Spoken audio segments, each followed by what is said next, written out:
निरांजनी आम्ही बांधिले घर, निरांजनी आम्ही बांधिले घर, निरांजनी आम्ही बांधिले घर, निरांजनी आम्ही बांधिले घर, निराकार निरंतर राहिलो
निरांजन्या में बांधिले घर,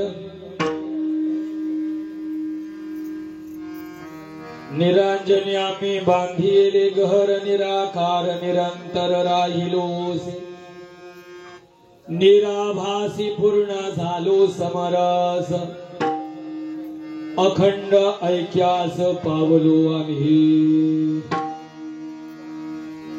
निरांजनी आम्ही बांधिले घर, निराकार निरंतर राहिलोस, निराभासी पूर्ण झालो समरास, अखंड ऐक्यास पावलो आम्ही। तुका म्हणे आता नाही अहंकार, तुका म्हणे आता नाही अहंकार, झालो तदाकार नित्य शुद्ध निराभासी पूर्ण झालो समरास अखंड ऐक्यास पावलो आम्ही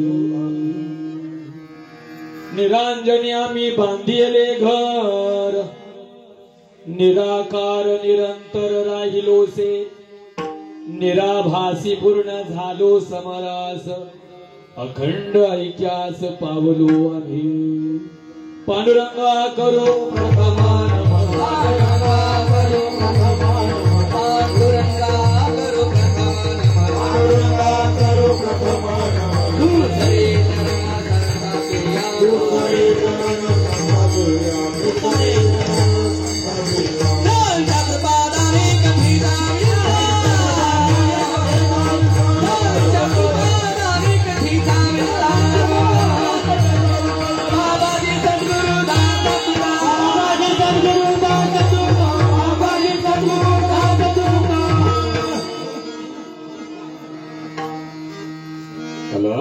जीवो धरार्थावतारम् कलंकांक तेजोधिकामुदिवक्त्रं खलानीशवादा वनोदार्हदक्षं समाधिस्थमूर्तिं भजे ज्ञानम्। ओम नमो नारायणाय ओम नमो नारायणाय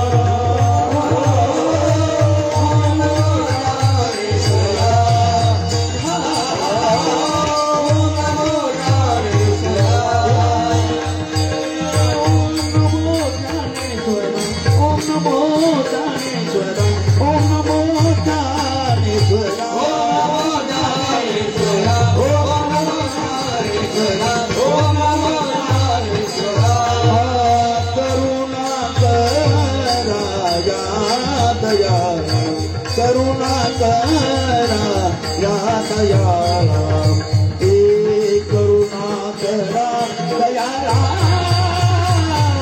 तुझा लागलो पावन झालो चराचर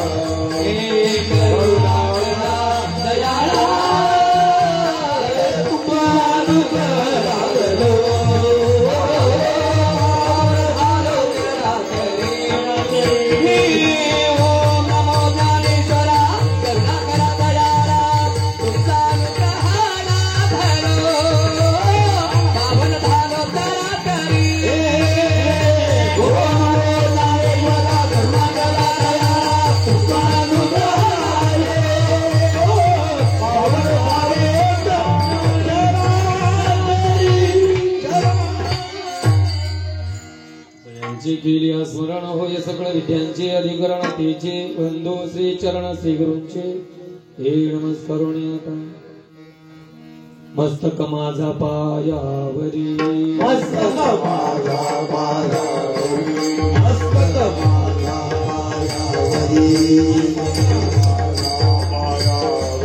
यावर करी संतांचा यावर करी संतांचा यावर करी संतांचा यावर करी संतांचा यावर करी संतांचा यावर करी संतांचा मस्तकाई पायावरी यावर करी संतांचा वर करी संतांचा वर करी संतांचा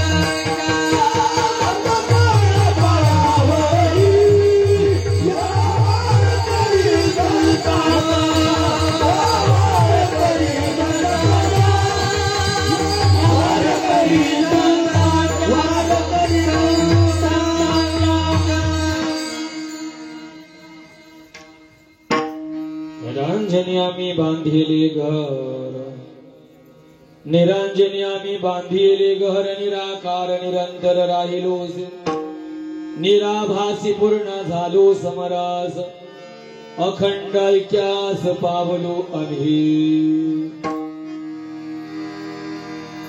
निवडलेला भंग जगद्गुरु श्रीमंत श्री तुकोबराय महाराज यांचा गोड असा भंग सेवेकरिता निवडलेला मंडळी, निवडलेला अभंग जगद्गुरु तुकोबारायांचा एक गोड असा अभंग सेवेकरिता निवडलेला आहे. आणि या निवडलेल्या अभंगाच्या द्वारे जगद्गुरु तुकोबाराय महाराज जीवाचं खरं बस्तीस्थान या ठिकाणी सांगतात.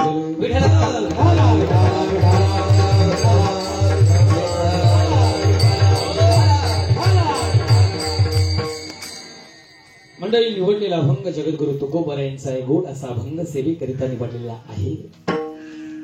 आणि या निवडलेल्या अभंगाच्या द्वारे जगद्गुरु तुकोबाराय महाराज जीवनाचं जीवाचं खरं घर वस्तीस्थान खऱ्या अर्थानं निवारा या अभंगाच्या माध्यमातून विस्तारानं सांगतात. त्या संबंधाचा विस्ताराचा भाग आपल्याला या ठिकाणी मांडायचा आहे. तत्पूर्वी ज्या निमित्तानं आपण या ठिकाणी उपस्थित झाला, निमित्त कारण सर्वांना माहिती आहे, ज्ञात आहे, कल्पना आहे, जाणीव आहे. मोठी व्यापक स्वरूपाची असणारी आपली अखंड हरिनाम सप्ताहाची किंवा उत्सवाची ही परंपरा या ठिकाणी अबाधित आहे. गेल्या 24 हे 25 सप्ताहाचं हे रौप्य महोत्सवी वर्ष आहे.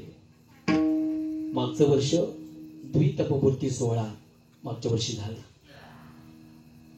भगवंताच्या बजरंगबलीच्या कृपेनं ब्रह्मलीन संत वैकुंठवासी प्रातस्मरणीय सुभाष गुरुजी महाराज यांच्या आशीर्वादानं विशेषत्वानं सर्व ग्रामस्थांच्या सहभागातून गुणीजनांच्या असणाऱ्या योगदानातून तरुण मंडळीच्या विशेष श्रमदानातून चालू असलेला हा अखंड हरिनाम सप्ताह भव्य दिवस स्वरूपाचा उत्सव या ठिकाणी संपन्न होतोय. आणि या संपन्न होणाऱ्या या यज्ञामध्ये या सोहळ्यामध्ये येण्याचं महत्भाग्य माझ्या वाट्याला आलं. ही माझ्या दृष्टीने परमभाग्याची खऱ्या अर्थानं गोष्ट आहे. सगळ्यांचं योगदान आपापल्या परीनं या यज्ञाकरिता आहे, या सोहळ्याकरिता आहे. सर्वच गुणीजनांचे मी विशेषत्वानं आभार मानतो, ऋण व्यक्त करतो. या असणाऱ्या सोहळ्याला एक परिपूर्ण सोहळा ज्यांच्या माध्यमातून खऱ्या अर्थानं परिपूर्णता प्राप्त होते ते असणारे सर्व गुणीजन.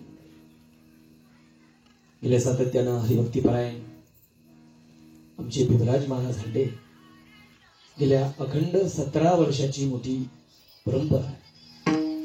आपण गेल्या 17 वर्षापासून परंपरेने त्यांना बोलवतात, न विसरता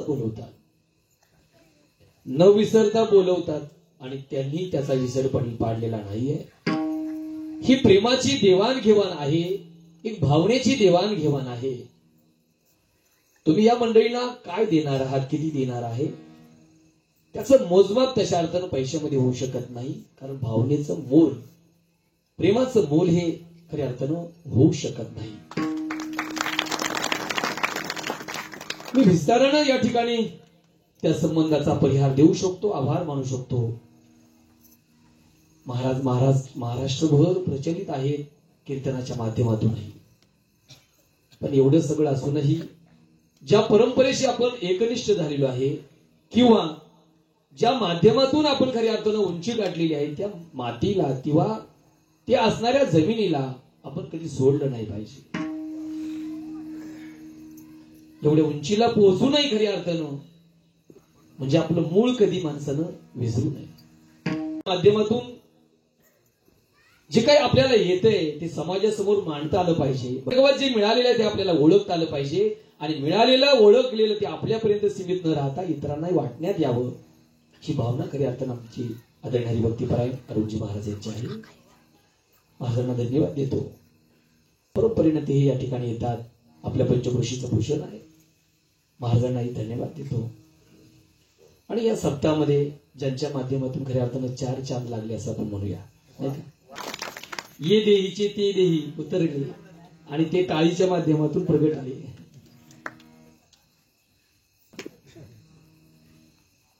मला चांगलं आठवतंय, महाराज या ठिकाणी मृदंगावर पीड ठेवून मृदंग वाजत होते.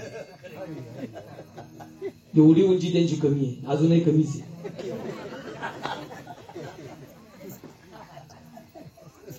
सगळ्या सप्ताच्या मंडपामध्ये दोघांचीच उंची कमी आहे. पिढ्यावर चौरंगावर उभं राहून त्यांनी खरी अर्थानं इथं सेवा दिली. पण एक लक्षात घ्या, मगाशी बोललो ना, तो चौरंग आहे. त्या चौरंगाची उंची खऱ्या अर्थानं चौरंग कशाकरिता असतो? तो याच करिता असतो, त्या ठिकाणी कलश अशा प्रकारे ठेवला जातो. म्हणजे आपलं कळसच आहे. कळसाला पोहोचायचं असेल तर चौरंगाचं स्थान असावं लागतं. त्या चौरंगावर उभे राहून महाराजांनी या ठिकाणी सेवा दिली. आज हा चौरंगी चिरा उभ्या महाराष्ट्रात केला. मी शब्दामध्ये किती वर्णन करेल, अनेक उपमा देईल, अनेक व्याख्या त्या माध्यमातून करेल, अनेक उपमा त्या संबंधात देईल. उपमा कालिदासस्य राहिलेलो आहे. खूप आवडीनं एकोपा जपून तशा अर्थानं आम्ही ती साधनं त्या ठिकाणी केलेली आहे. मी चौरंगी चिरा या दृष्टिकोनातून म्हटलोय की खऱ्या अर्थानं ती प्रेमाची देवाणघेवाण सगळ्यांना, सगळं काही विस्तारानं प्रगट आहे, माहिती आहे, सगळ्या महाराष्ट्रालाही माहिती आहे किरणजी महाराज. पण एकच आहे, एवढं सगळं असूनही जी माणसं प्रेमाने जोडली गेलेली आहे, ते नातेसंबंधाच्या पलीकडे जी भावनेनं जोडलेली आहे, मला खरंच अभिमान या दृष्टिकोनातून वाटतो बरं का. खूप या दृष्टिकोनातून अभिमानही वाटतो. मी मगाशी बोललो, उंची कमी आहे पण व्यापकता फार मोठी आहे. तुका म्हणे नेलो भक्तीची आखोली, म्हणून ठेविली पाहिली. हरिभक्तीपरायण किरणजी महाराज शिटे आणि असणारे सर्व चौकदार मंडळी, विनेकरी दादा, आमचे डायरेक्टर साहेब, आपल्याला धन्यवाद देतो. सगळीच मंडळी, सिस्टीमवाले दादा, सगळ्यांना मनापासून धन्यवाद देतो. पेटी मास्तर गोरख महाराज, वा, आपल्यालाही धन्यवाद दिले पाहिजे. पहिल्याच घासाला खाडा लागला. अध्यक्ष भाषण शेवट असत. यावर्षी गणपती बाप्पा आमच्या नवसाला पावला. आणि खरंच हे जे मी मगाशी वर्णन केलं ना, तंतोतंत तसंच माझ्या माहितीप्रमाणे मी 6-7 वर्षापूर्वी या ठिकाणी कीर्तन केलेलं आहे. मला माहिती आहे. तुम्हाला अभंग आठवतो की नाही मला माहिती नाही, पण मला तो अभंगही आठवतो. सुंदर ते ध्यान उभे विटे, या अभंगावर मी संकीर्तन या ठिकाणी केलेलं आहे. आणि मी काय करत असं माहितीये का, माझी खोड आहे, माझी ती सवय आहे, ज्या गावात अभंग घेतलेला गेलेला आहे तो अभंग त्याची नोट ठेवली पाहिजे. ऐका, माझा मुद्दा एकच आहे. हरिभक्तीपरायण आपल्या गावचं भूषण, या तालुक्याचं भूषण, आदरणीय हरिभक्तीपरायण गणेशजी महाराज वागचौरे यांनी मोठ्या आपुलकीनं आपल्या सर्वांच्या वतीनं, भजनी मंडळाच्या वतीनं, सर्व तरुणांच्या वतीनं मला या ठिकाणी बोलवलं. मी मनस्वी त्यांचे विशेषत्वानं आभार मानतो. काल संकीर्तन सेवा, गोड अशी संकीर्तन सेवा काल त्यांची झालेली आहे. मी पुनश्च सगळ्याच मंडळींना मानाप्रमाणे धन्यवाद.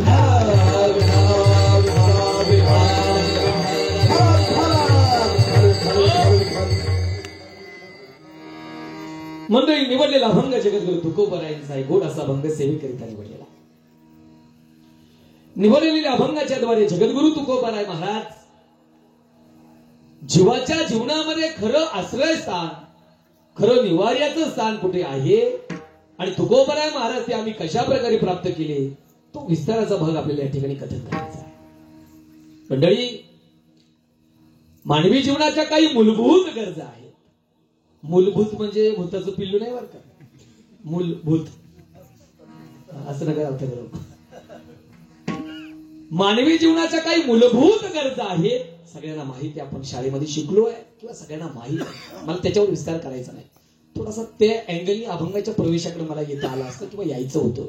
मला थोडंसं सरळ सरळ प्रवेशाकडे यायचं आहे. ऐका, तर त्यामध्ये असणारं अन्न, वस्त्र आणि निवारा याच्याकरिता आपण सदोदित प्रयत्नशील आहोत.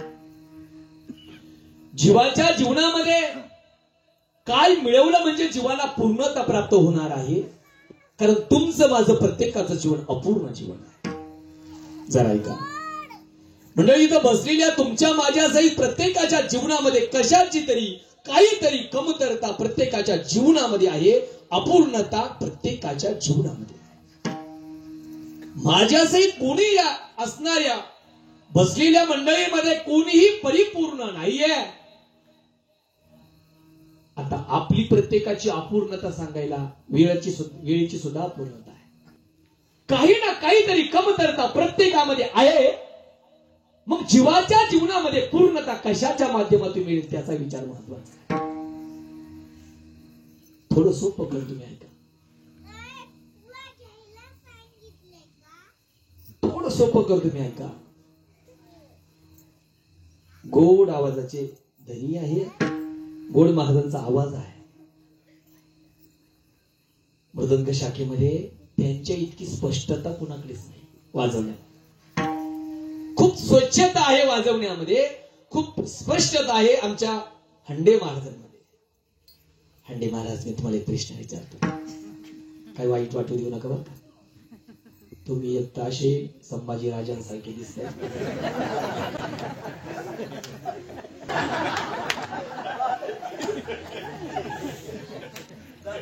इकडे शिरके आहेत म्हणून बोललो, पण ती गलोजी नाही. हंडे महाराज, गोड तुमचं खरे अर्थानं वाजवणं आहे. मला काय शंका, कुणालाही शंका नाही, इथं बसलेल्या कुणालाही शंका नाहीये. पण खरं सांगा, वाईट वाटू देऊ नका. किरण महाराज एवढे गोड गातात, उंच आवाज आहे, गोडवा आहे. एवढं रोजचे 2-2, 3-3 कीर्तन असूनही तो गोडवा टिकून ही विशेषता आहे. हे सगळं आहे. पण मला सांगा, जसं तुम्हाला एवढं गोड वाजवता येतं, एवढं स्पष्ट, स्वच्छ आणि गोडवा आहे वाजवण्यामध्ये, एवढं चांगलं वाजवता येतं, किरण महाराजांसारखं गाता येतं का? कशाच यांचं जीवन अपूर्णच आहे. मला वाटलं तुम्ही तरी परिपूर्ण असाल. किरण महाराज, मला माहिती तुम्हाला वाजवता येते, काही अंशी वाजवता येते चांगलं. पण खरं सांगा, जसं तुम्हाला एवढं गोड गाता येतं, यांच्या इतकं गोड वाजवता येते. मग कशाचं तुमचंही अपूर्ण. आता एक बोलू का, या दोन्हीतलं मला काहीच येत नाही. या दोन्हीतलं मला काहीच येत नाही, माझं त्याच्यापेक्षा अपूर्ण आहे. अजून सोपं करू, याच्यातलं तुम्हाला काहीच येत नाही. याच्यातलं तुम्हाला काहीच येत नाही, तुमचं याच्याही पेक्षा अपूर्ण आहे. आता ऐका, माझा विषय लय गोड आहे. मी फक्त एकच अँगल वापरलेला आहे. काय? मी वेगवेगळे प्रापंचिक अनुभव किंवा प्रापंचिक अँगल नाही वापरलेले आहे, बाजू नाही सांगितलेली आहे. एकच बाजू तुम्हाला सांगितलेली आहे. मला एकच या ठिकाणी मांडायचंय, कथन करायचंय. तुमचं, माझं, प्रत्येकाचं जीवन हे अपूर्ण जीवन आहे. काही ना काही कमतरता प्रत्येकामध्ये आहे, कारण तुम्ही आम्ही जीवदशेला आहोत. विठ्ठल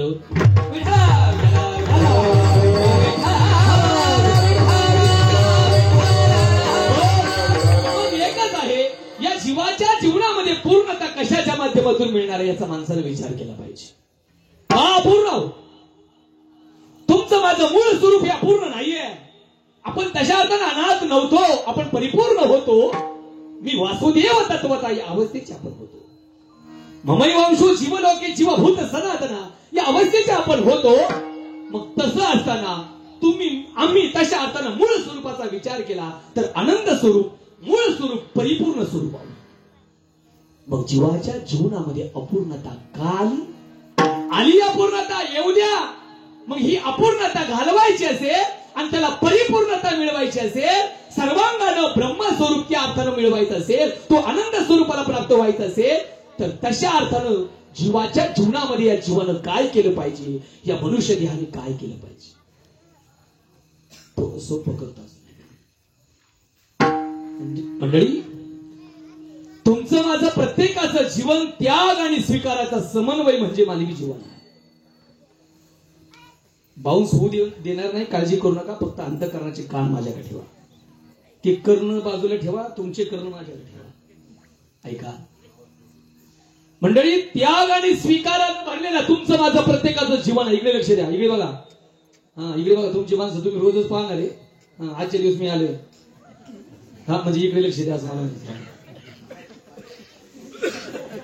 इकडे बघा. ऐका, मंडळी, त्याग आणि स्वीकारानं भरलेलं तुमचं माझं प्रत्येकाचं जीवन आहे. काय बोलतो प्रत्येक? ऐका, केवळ त्याग म्हणजे जीवन नाही. ऐका, केवळ त्याग म्हणजे जीवन नाही आणि केवळ स्वीकार म्हणजे जीवन नाही. या दोन्हीचा समन्वय म्हणजे मानवी जीवन. थोडीशी ढोबळ मनाने आपण व्याख्या मांडूया. योगशास्त्राची व्याख्या आपल्याला या ठिकाणी गरजेची नाहीये. ऐका, त्याग म्हणजे काय? त्याग म्हणजे टाकणे, सोडून देणे, त्याग करणे. आणि स्वीकार म्हणजे घेणे, ग्रहण करणे, मिळवणे. घेणे, त्याचा स्वीकार करणे म्हणजे हा झाला स्वीकार. मी बोलत असं होतो, केवळ त्याग म्हणजे जीवन नाही आणि केवळ स्वीकार म्हणजे जीवन नाही. या दोन्हीचा समन्वय, या दोन्हीचा समन्वय म्हणजे खऱ्या अर्थानं मानवी जीवन आहे. मला सोपं करता येईल गड्या, ऐका, कारण मला डोक्यावरून जाऊन द्यायचं नाही, बाउन्स करू द्यायचं नाही, होऊ द्यायचं नाही. ऐका मंडळी, त्याग आणि स्वीकाराचा समन्वय किती गरजेचा आहे थोडंसं मी पटवून देतो. त्याग आणि स्वीकाराच्या समन्वयाशिवाय मनुष्य चालूही शकत नाही. परत रिपीट करतोय, त्याग आणि स्वीकाराच्या समन्वयाशिवाय मनुष्य चालूही शकत नाही. बघा, ऐका, माणसाला चालायचं जर झालं काय करावं लागेल? त्याचं चालणं सिद्ध होण्याकरिता काय करावं लागेल? बोला.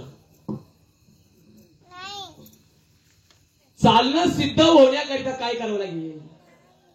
तुम्हाला काही कळतं का नाही? काही हा अहो, चालण्याकरता काय करावं लागेल? महिला मंडळीला जास्त लवकर कळेल. पुढचं पाऊल माहिती आहे तुम्हाला? पुढचं पाऊल, पुढचं पाऊल माहिती आहे तुम्हाला? काय करावं लागणार आहे? एक पाय उचलून काय करावं लागणार आहे? पुढे टाकावं लागणार आहे.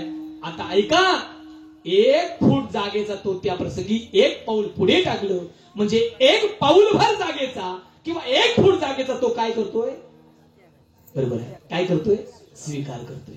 मला सांगा, एक पाऊलभर जागेचा त्या व्यक्तीनं स्वीकार केला, त्याचं चालणं सिद्ध झालं का?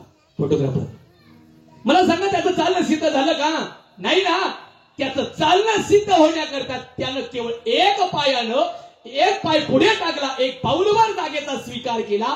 त्याचं चालणं केवळ स्वीकारानं परिपूर्ण झालं नाही, सिद्ध झालं नाही. त्याला काय करावं लागणार आहे? त्याचं चालणं सिद्ध होण्याकरिता मागच्या पाऊलभर जागेचा, फूटभर जागेचा काय करावं लागणार आहे? त्याग करा. मी काय बोलतो आता? ऐका, एका पावलानं स्वीकार आहे तर दुसऱ्या पावलाने त्याग आहे.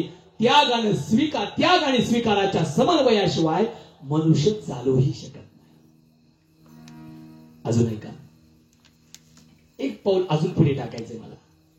इथे नाही बोलण्यातून मंडळी, त्याग आणि स्वीकाराच्या समन्वयाशिवाय मनुष्य चालूही शकत नाही. आता मी पुढे जाऊन बोलतोय, त्याग आणि स्वीकाराच्या समन्वयाशिवाय मनुष्य जगूही शकत नाही. काय काय काय काय? हा, त्याग आणि स्वीकाराच्या समन्वयाशिवाय, मामा, त्याग आणि स्वीकाराच्या समन्वयाशिवाय मनुष्य चालूही शकत नाही. नव्हे, त्याग आणि स्वीकाराच्या समन्वयाशिवाय मनुष्य जगूही शकत नाही. बोला, मनुष्य जिवंत असल्याचं प्रमाण काय? प्रूफ काय? तुम्ही जिवंत तुम्हाला विचारू राहिले काय? बोला ना. मनुष्य जिवंत, कोण बोललं काय? मनुष्य जिवंत असल्याचं प्रमाण काय? प्रूफ काय?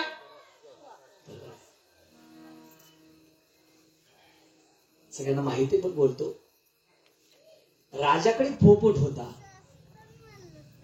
राजाकडे पाळलेला पोपट होता. अत्यंत भाव होता, अत्यंत प्रेम होतं त्या पोपटावर. आणि असणाऱ्या त्या पोपटाची शुश्रूषा करण्याकरता सेवक ठेवले होते. सेवकांना सांगितलं, हे बघा, जर पोपटाच्या बाबतीत काही हलगर्जीपणा झाला आणि या दृष्टिकोनातून पोपटाचं काही बरं वाईट जर झालं आणि पोपट जर मेला, जो पहिल्यांदा निरोप घेऊन येईल, काय पोपट मेला म्हणून सांगायला जो येईल ना, तो पहिल्यांदा माझ्या हातून मेला. ऐका, कर्मधर्म संयोगाने एक दिवस पोपट मेला. कशाला टाइम करायचा? मेला पोपट. कीर्तनात कशाला टाइम? मेला पोपट. बरं मेला, पण राजाकडे जायचंय. राजाची काय आज्ञा आहे? राजाचं काय म्हणणं आहे?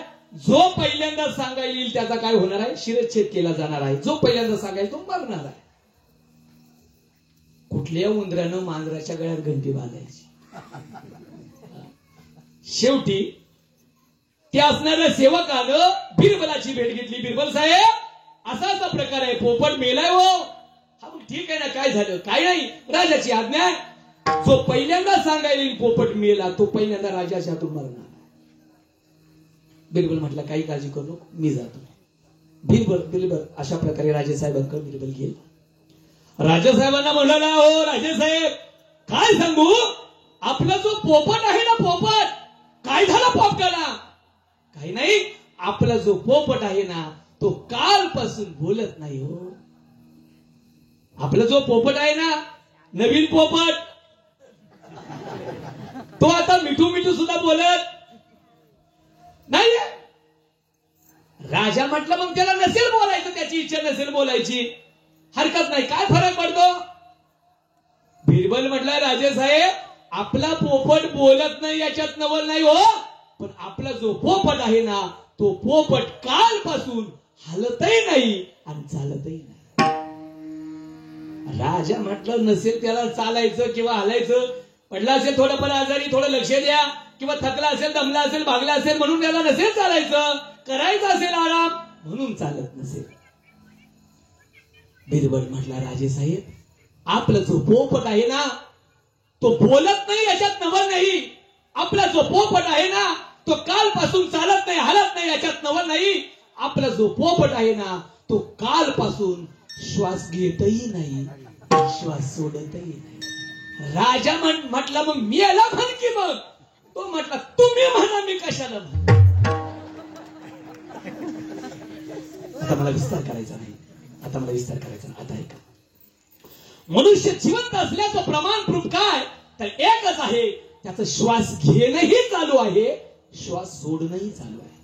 आयुर्वेदामध्ये श्वासांची काही प्रक्रिया सांगितलेली आहे, पूरक, रेचक आणि कुंभ. त्याच्यावर मला विचार करायचा नाही.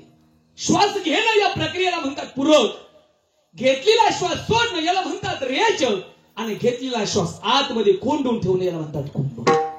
ही प्रक्रिया आहे, ऐका. पण मंडळी, श्वास घेणं हा काय आहे, स्वीकार आहे, आणि घेतलेला श्वास सोडणं हा काय त्याच्या जीवनातला त्याग आहे. थोडं सोपं करता ऐका. पण तो अशा प्रवृत्तीचा होता. तो म्हटला, आपल्याला फक्त घेणं माहितीये. बोला काय, आपल्याला फक्त घेणं माहितीये, सोडणं किंवा देणं माहिती नाहीये. म्हणून तो अशा प्रवृत्तीचा होता. त्याने श्वास घेतला, त्याला म्हटलं, अरे सोड ना श्वास. तो म्हटला, नाही, आमच्या उभ्या खानदानाची परंपरा आहे, आम्हाला फक्त घेणं माहिती. अरे शेजारच्याचं फुटकं डबडं जरी आमच्या दारात आलं ना, शेजारच्याचं फुटकं डबडं जरी आमच्या दारात आलं, यदगात्वानं निवर्तन, ते परत माघारी जात नाही, ही आमची परंपरा आहे. आणि अशी वैभवशाली परंपरा आम्हाला फक्त घेणं माहिती आहे. आणि या दृष्टिकोनातून त्यानं स्वीकार केला, श्वास घेतला, आणि घेतलेला श्वास सोडलाच नाही. अर्धा तास झाला. काय झालं असं? अर्धा तास झाला. काय असेल? काही नाही. काय करावं लागणार आहे? काहीच नाही करावं लागणार आहे. त्याला गावाच्या बाहेर, घराबाहेर काढावं लागणार आहे, आणि पुन्हा दाव्याला परत मला जावं लागणार आहे.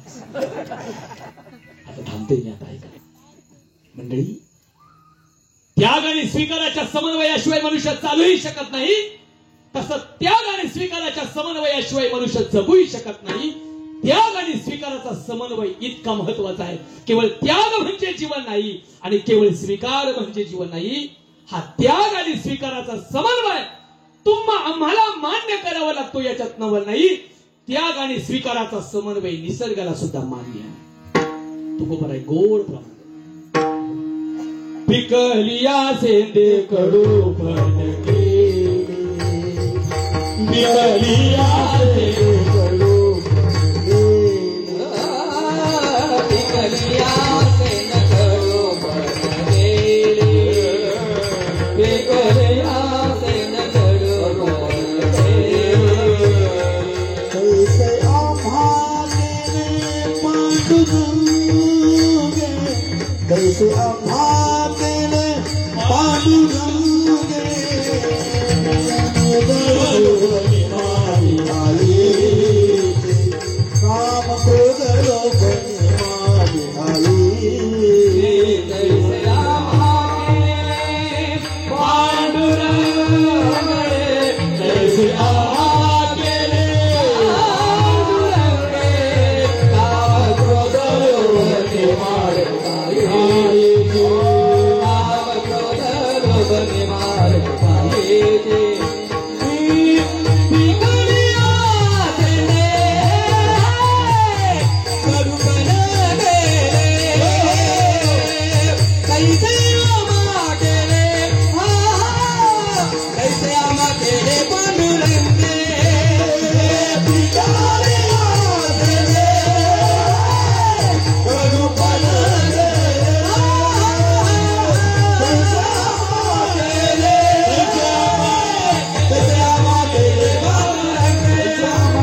आणि स्वीकाराचा समन्वय निसर्गाला सुद्धा मान्य आहे.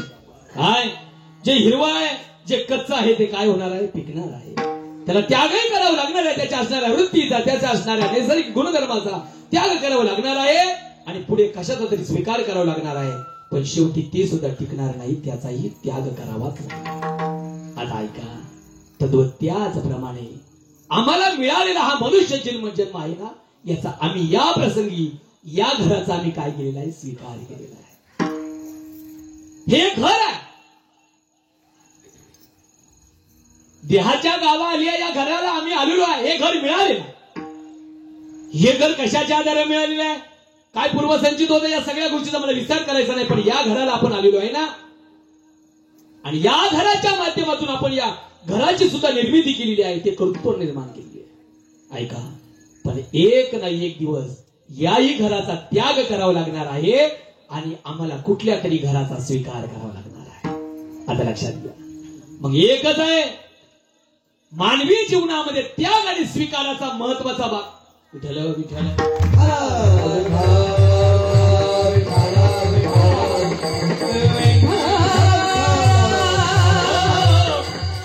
एकच आहे त्याग आणि स्वीकाराचा समन्वय खऱ्या अर्थानं मानवी जीवनामध्ये कळणं गरजेचं आहे. पण मंडळी, या घरामध्ये आल्यानंतर, या देहाच्या, या शरीराच्या, या मनुष्य देहामध्ये जन्माला आल्यानंतर आम्ही नक्कीच या घराच्या माध्यमातून आपल्या मूळ घरी जाण्याचा विचार केला पाहिजे.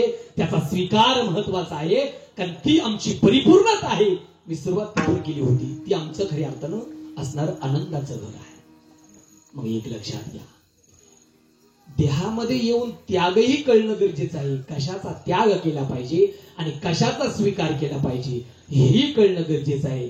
ज्याला या देहाच्या माध्यमातून खरा त्याग कळालेला आहे आणि जीवनामध्ये खरा स्वीकार कशाचा करायचा आहे आणि त्या सगळ्या त्याग आणि स्वीकाराच्या समन्वयातून तशा अर्थानं आम्ही त्यामुळे घरी कसे जाणार आहोत याचा खऱ्या अर्थानं तुकोबरायांना बोध झाला.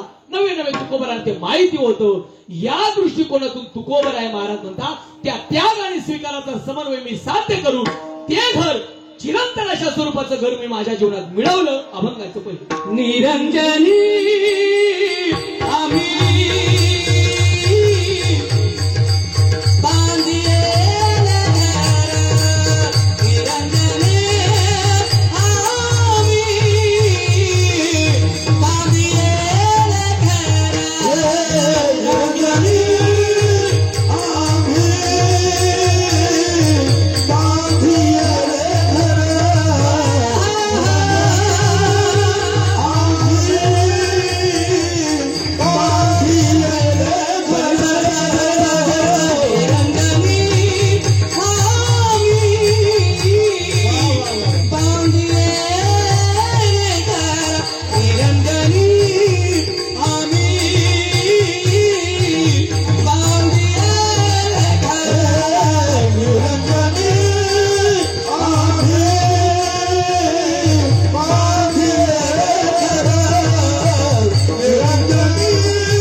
आता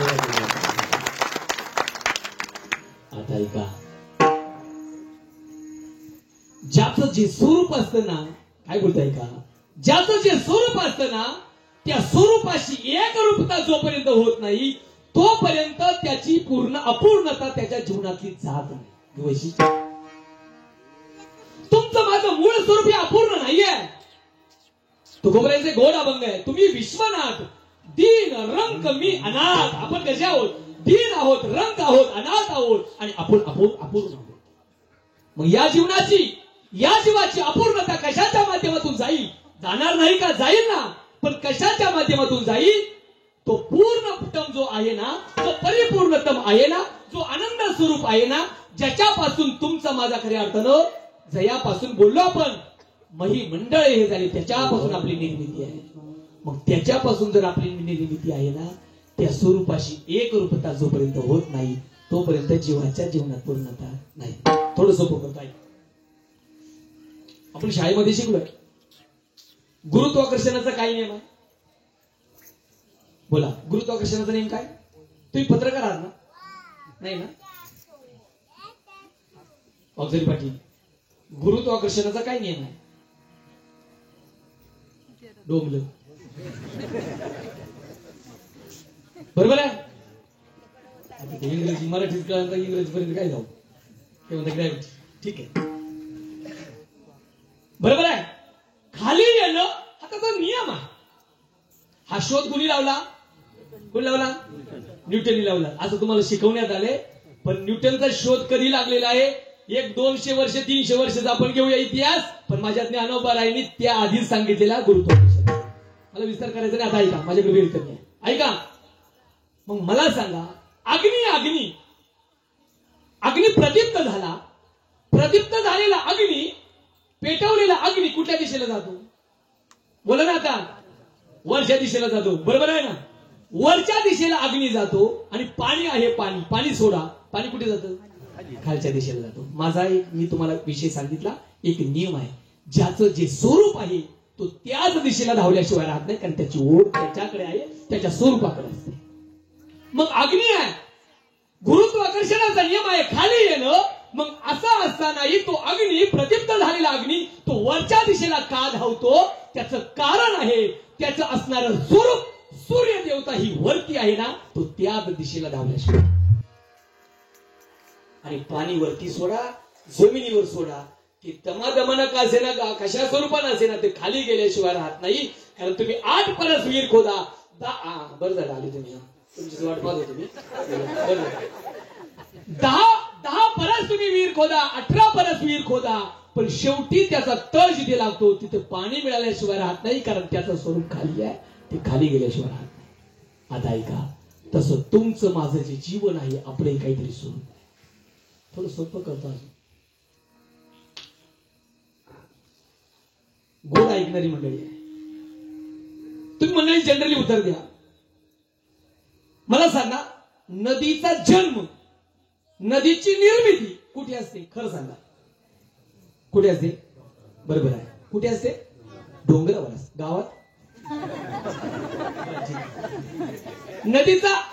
नदीच्या मूळ जन्माचा विचार केला तर नदीचा मूळ जन्म कुठे असतो, पर्वतावर असतो, डोंगरावर असतो, बरोबर आहे ना, जंगलामध्ये असतो, बरोबर आहे ना.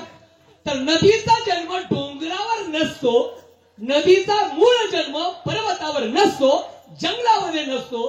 तर नदीच्या मूळ जन्माचा विचार सांगतो, नदीचा मूळ जन्म हा सागरापासून आहे, सागरापासून. मी काय बोललो, ज्याचं जे स्वरूप आहे ना, तो त्या दिशेला धावल्याशिवाय राहत नाही. मग नदीचा, हे बघा, शाळेमध्ये आपण शिकलोय, समुद्राचं पाणी उन्हाळ्याच्या दिवसामध्ये तापलं जातं, तप्त होतं. तापलेल्या पाण्याचं काय होतं, बोला आता, त्याला काय म्हणतात, काय शब्द प्रयोग आहे, बरोबर. तापलेल्या असणाऱ्या त्या पाण्याच्या, समुद्राच्या पाण्याचं काय होतं, बाष्पीभवन होतं. मग त्या बाष्पीभवनाच्या माध्यमातून कशाची निर्मिती होते, ढगांची निर्मिती होते. आणि त्याच असणाऱ्या ढगांना अनुकूल वातावरण मिळालं की त्याच ढगांच्या माध्यमातून वर्षा होतो, पाऊस पडतो. आणि एकदा की पाऊस पडायला सुरुवात झाली की डोंगर दर्याच्या माध्यमातून नदी काय होते, प्रवाहित होते, वाहू लागते, धावू लागते, पळू लागते.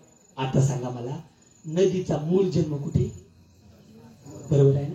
आता ऐका, ती नदी कुठली असू द्या, नदी डोंगर दर्याच्या माध्यमातून धावू लागली, पळू लागली, वाहू लागली, ती प्रवर असू द्या, नदी गोदावरी असू द्या, नदी इंद्रायणी असू द्या, नदी मुळा असू द्या, नदी कुठलीही असू द्या किंवा गंगा सुद्धा असू द्या, ती आपल्या गावात आली. ज्या गावाला गंगा त्याच्या असं नाही मला म्हणायचं. आता ऐका, ती आपल्या गावापर्यंत आली. कळस गावामध्ये असणारी अमृतवाहिनी प्रवरा माता आली आणि तिनं आता ठरवलं, याच्या पुढे मला काही धावायचं नाही, आता मला काही याच्या पुढे पळायचं नाही. मला सांगा, त्या नदीला आपल्या गावामध्ये विराम घेतल्यानंतर, मुक्काम घेतल्यानंतर, आपल्या गावामध्ये येऊन थांबल्यानंतर त्या नदीला पूर्णता मिळाली का? अवघ्या झाल्या उर्मी कमल, अवघ्या झाल्या उर्मी कमल, अवघ्या झाल्या उर्मी कमल, अवघ्या झाल्या उर्मी कमल. तुका गंगा सागर ठिकाणी, अवघ्या झाल्या उर्मी कमल, अवघ्या झाल्या उर्मी तुका म्हणे गंगा सागर ठिकाणी, अवघ्या झाल्या उर्मी कमल, अवघ्या झाल्या उर्मी. नदी प्रवर असू द्या, नदी गोदावरी असू द्या, नदी गंगा असू द्या, नदी कुठलीही असू द्या, त्या नदीच्या जीवनाला पूर्णता कधी तिच्या मूळ स्वरूपी मूळ घरी गेल्याशिवाय पर्याय नाही. तिला पूर्णता. मग आता मला सांगा, नदी समुद्राला मिळाली, ऐका, नदी समुद्राला मिळाली, ती प्रवर राहिली का? ती मुळा राहिली का? ती गोदावरी राहिली का? किंवा ती गंगा राहिली का? नाही ना. महाराज म्हणतात, तुका म्हणे गंगा सागर संगमी, अवघ्या झाल्यावर मी एकमय. आता ती तशा अर्थाने नदी राहिली नाही, तिला नावही शिल्लक राहिलं नाही, ती सागर बनली. कारण तिची ओढ तिच्या स्वरूपाशी असते, ज्याच्यापासून तिचा जन्म आहे, ज्याच्यापासून निर्मिती आहे ना, ती त्याच दिशेला गेल्याशिवाय राहणार. अजून सोपं करतो, ऐका. छोटस लेकरू आहे, 2, 2.5, 3 वर्षाचं लेकरू, 3, 3.5 वर्षाचं लेकरू आहे. जत्रेच्या निमित्तानं मोठी भव्य दिव्य स्वरूपाची जत्रा आहे, अगस्ती महाराजांची यात्रा आहे, लक्षात घ्या. आणि त्या यात्रेमध्ये ते पोरग हरवल्यानंतर ते धावू लागलं, पळू लागलं, रडू लागलं, फार रडलं, विहळलं. आई आई आई आई आई आई म्हणून ते रडू लागलं. एका खेळण्याच्या दुकानासमोर ते पोरग आलं आणि त्या खेळण्याच्या दुकानासमोर ते असणारा पोरग, त्या दुकानामध्ये बाहुली होती, बाहुली. काही काळ नजर त्या बाहुलीवर पडली, ते मुलगा शांत झालं.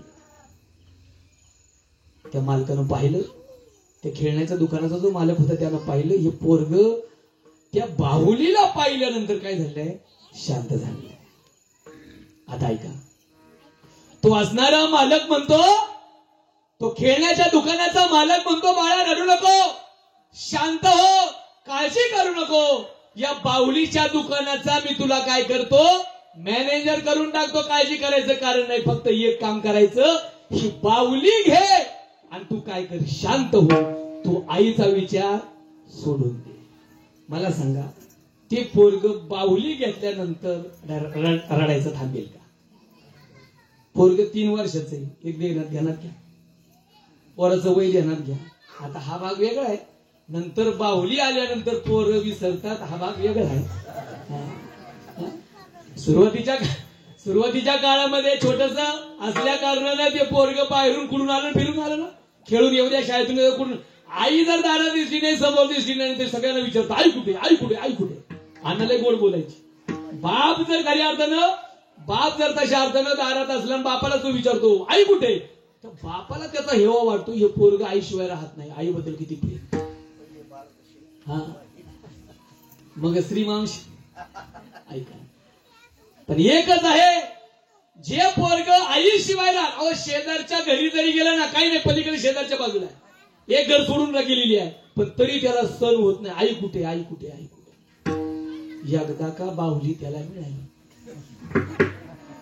ते बाहेरून फिरून येतो आणि बाहेरून फिरून तसाच प्रकारे बाहेरून फिरून येतो, आई दारातच उभी असते आणि ती आईलाच विचारते, ते म्हणते बाहुली कुठे.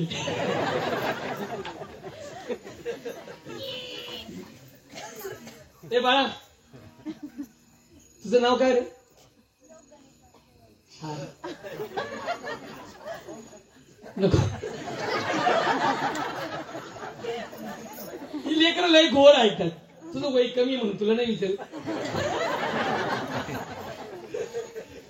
एक्सचेंज करता आलं पाहिजे. मला सांगा ही छोटी छोटी लेकरं बसलेली आहे तुमच्यापैकी कुणी उत्तर द्या. भाऊ भाऊ काय काय बाळा बोला ना काय. भाऊ भाऊ वेगळं होतं. वेगळंच म्हणतात तुमच्याकडे वेगळं वाहिलं. हा बरोबर कुणी उत्तर द्या बरं. भाऊ भाऊ वेगळं होतात. कधी वेगळं होतात बोला ना. सगळ्यात छोटा नगी नाही गेला बा नाही गुप्प भाऊ बरोबर आहे. तुझं नाव सांग मला. हा ईश्वरी बरोबर आहे. ईश्वरी तू दिलेला योग्य उत्तर मला पटलेलं आहे. सगळ्यांना पटलेलं आहे. सगळ्यांनी आनंदानं टाळ्या वाजवायच्या. तुझे वेगळं होण्याकरता टाळ्या वाजवल्या का तिच्या हे तू योग्य उत्तर दिलेलं आहे. तुला अजून एक मला प्रश्न विचारायचा आहे. काय हे बघ बाळा ईश्वरी काय उत्तर दिलंय. भाऊ भाऊ वेगळे होतात. कधी वेगळे होतात. लग्न झाल्यावर वेगळे होतात. तुझी डेअरिंग बरोबर आहे. चांगलं आहे. उत्तर बरोबर आहे. फक्त मला एक सांग भाऊ भाऊ वेगळं होतात कुणामुळे वेगळं होतात.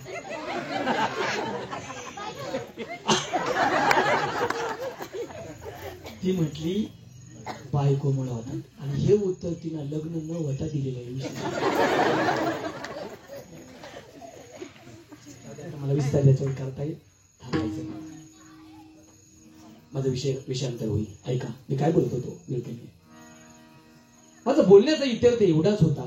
त्याला कितीही 3 वर्षाच्या लेकराला कितीही बाहुली देऊन थांबवण्याचा प्रयत्न केला तर एकच आहे त्याची ओढ बाहुली कधीच असणार नाहीये.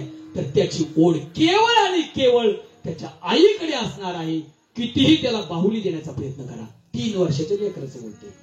मग एकच आहे नदीची ओढ ही सागराकडे आहे. त्याचं मूळ तिथे आहे.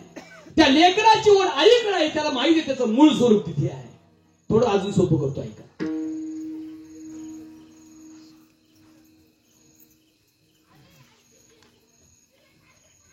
विठ्ठला विठ्ठला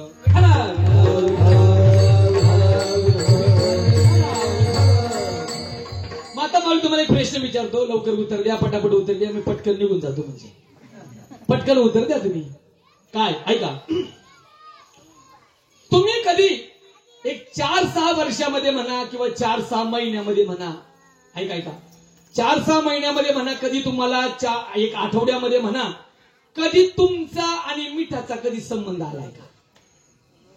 तुम्ही कधी मीठ पाहिलं का 4-8 वर्षात.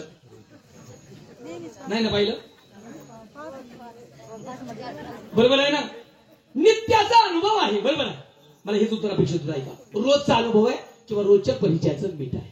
मला सांगा ते मीठ तयार होतं कशापासून तयार होतं. पाण्यापासून. बरोबर आहे. हे उत्तर तुमचं बरोबर आहे. शाबास की तुम्हाला. पाण्यापासून तुमचं उत्तर आहे. पाण्यापासून मीठ तयार होतं. मला प्रमाणाकडे यायचं होतं. थोडं थांबतो. शेवटी आपण घेऊया या मुद्द्याला. शेवटच्या टोकाला आपण प्रमाण घेऊया. ऐका तुम्हाला आठवलं तर म्हणू शकता. आठवत नाही. ऐका ते मीठ जे आहे तुमचं उत्तर असं आहे पाण्यापासून मीठ तयार होतं. तुमचं उत्तर अगदी बरोबर आहे. याचा अर्थ असा आहे बोरच्या पाण्यापासून मीठ तयार. तुम्ही म्हणले पाण्यापासून तयार मग बोरच्या पाण्यापासून होत नाही ना. वा तुम्ही माझी चुकी पकडली. मी माफी मागतो तुमच्या पुढे. मी तुमच्या चुकीत सापडलो. मी दिलगिरी व्यक्त करतो. माफी मागतो. खरोखर बरोबर तुमचं उत्तर तर एकच आहे. पाण्यापासून मीठ तयार बोरच्या पाण्यापासून मीठ तयार होत नाही तर विहिरीच्या नाही फिल्टरच्या नाही. मग बरोबर आहे. आता ऐका समुद्राच्या पाण्यापासून मीठ तयार होतं मामा. मग मला एक सांगा समुद्राच्या पाण्यापासून मीठ तयार होतं हे उत्तर तुमचं बरोबर जरी असलं सगळ्या समुद्राच्या पाण्याचं मीठ होतं. पटकन बोला. नाही ना. सगळ्या समुद्र समुद्राच्या पाण्याचं मीठ होत नाही तयार, मग कुठल्या पाण्याचं मीठ तयार होतं ते उत्तर मी तुमच्या समोर सांगतो. जे त्याच्यापासून वेगळं झालं ना त्याचं मीठ झालं. दोन सारी तारी रारे, दोन सारी तारी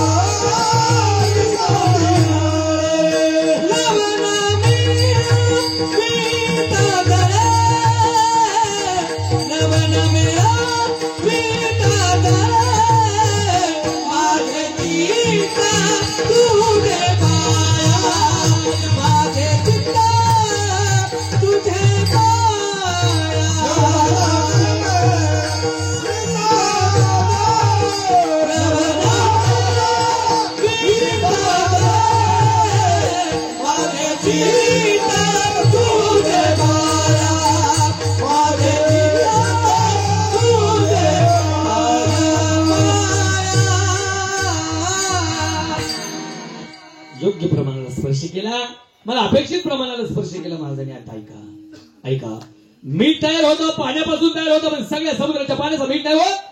जे त्याच्यापासून वेगळं झालं ना त्याचं मीठ झालं, त्याचं मीठ झालं. म्हणजे मला सांगा, समुद्राच्या किनारी छोट्या छोट्या खाड्या असतात. ऐका, समुद्राच्या किनारी छोट्या छोट्या खाड्या असतात. शाळेमध्ये आपण शिकलोय, समुद्राला भरती येते आणि समुद्राला काय येते? ओढ येते. बरोबर आहे. समुद्राला भरती येते ना त्यावेळेस समुद्राचं पाणी जरा पुढे सरकतं पुढे सरकतं म्हणजे त्या खाडीपर्यंत येतं. तदनंतर दादा समुद्राला ओढी येते, मग ते पाणी समुद्राचं पाणी मागे सरकतं. आता ऐका, जे पाणी समुद्राच्या पाण्याबरोबर मागं गेलं त्या पाण्याबरोबर परत माघारी गेलं त्याचं नाही मीठ झालं. जरा ऐका, जे पाणी समुद्राच्या पाण्याबरोबर माघारी निघून गेलं त्याच्या असणाऱ्या सोबतीला निघून गेलं त्याचं नाही मीठ झालं. जे खाडीत अडकून राहिलं त्याच्यापासून वेगळं झालं ना त्याचं मीठ झालं. माणसाला वेगळं व्हायचं लय नाद, माणसाला वेगळं व्हायचं लय नाद आहे, पण मला तो नाद सांगून वेळ घ्यायचा नाहीये. ऐका, एकच आहे, मी काय सांगतो त्याच्यापासून वेगळं झाल्याचा परिणाम मीठ बनावं लागलं. मीठ बनलं म्हणजे काय साधी प्रक्रिया आहे का? ती वेगवेगळ्या प्रकारची दुःख आहे, त्याच्यामध्ये वेगळी प्रक्रिया झाली. अनेक दुःख सहन केले त्याने, तेव्हा मीठ बनलं, खारट झालं, मीठ बनलं. ऐका, अजून काय हो, अजून काय दुःख आहे? अजून दुःख मोठ्या मोठ्या कंटेनरच्या माध्यमातून एक्सपोर्ट झालं, मग गोणीमध्ये आलं, पॅकिंग मध्ये आलं, गोणीमध्ये आलं, पोत्यामध्ये आलं, याही पलीकडे पॅकिंग मध्ये आलं. कोण बोला, कोण? मीठ. बरोबर आहे, हे मीठाचं चालेल ना आपलं, बरोबर आहे. मग पॅकिंग मध्ये आलं, गोणीमध्ये आलं, याही पलीकडे बारदानामध्ये आलं. जिकडे पाहिजे तिकडे धावायची गरज पडली. मग या शहरातून त्या शहरात जावं लागलं, या गावातून त्या गावात जावं लागलं, या शहरातून त्या शहरात जावं लागलं, या पलीकडे या देशातून त्या देशात जावं लागलं, या राज्यातून त्या राज्यात जावं लागलं, त्या असणाऱ्या शहरातून या गावात यावं लागलं. कुणाला? मिठाला. आहे की नाही? हे मिठाचं सांगू राहिलोय मी. बर, या शहरातून त्या शहरात, या शहरातून अशा प्रकारे खेडेगावात आलं, त्या याही गावात आलं, किराणा दुकानात आलं. एखादी माय माऊली दुकानात जाते, दुकानदाराला म्हणते, मामा, हे मामा, मला 2 किलो मीठ हवंय. आता ऐका, दुकानदार मामा, ऐका, दुकानदार मामा ती असणारा मीठ वजनामध्ये टाकतो, वजनात. आता नीट ऐका, ज्याचं मोजमाप होऊ शकत नव्हतं, जो विशाल होता, खोली नाही बरं का, जो विशाल होता, जो विस्तीर्ण होता, आणि ज्याचा तळ सुद्धा कुणाला गाठता येत नव्हता ना, म्हणजे ज्याचं मोजमाप होऊ शकत नव्हतं ना, शेवटी मोजमाप झालं, वजनात आलं, हलकं झालं. कोण? बरोबर आहे की नाही? हे मीठाचं समजायलं ना. बरं, आलं वजनात, वजनात आलं. दुकानदार मामाने त्या माय माऊली अशा प्रकारे मीठ दिलं, ती माय माऊली घरी घेऊन गेली. आता राहायची तरी व्यवस्था नीट असावी ना, चांगली असावी ना. आता ऐका ना, राहायची व्यवस्था सुद्धा जरी नीट असावी ना, फुटक्या मडक्यात राहावं लागलं. फुटक्याचे मडक विस्तार करायचा नाही मला, फुटक्या मडक्यामध्ये राहावं लागलं. एवढ्यावर त्याची हाल थांबायला पाहिजे. एवढ्या धावलं पडलं, हाल झाली, वजनात आलं, हलकं झालं, सगळं झालं. दुपारच्या वेळेला एखादा पाहुणा येतो, मावशीला म्हणतो, मावशी तुला भेटायला आलोय. शेजारच्या गावात लग्नाला आलो होतो, त्यांना फक्त भेट दिली, वाट वाकडी केली, तुला भेटायला आलोय. बरं, या दिवसानंतर आलो, तिलाही बरं वाटतं. ती म्हणते, मला आलाय दुपारी, जेवण कर. ठीक आहे, जेवतो मी. काय असेल दुसरं काही बनवू नको, घरामध्ये जे असेल ते जेवायला तयार आहे. ती म्हटली, बघते मी. भाकरी होत्या, पण खऱ्या अर्थानं भाजी काही नव्हती.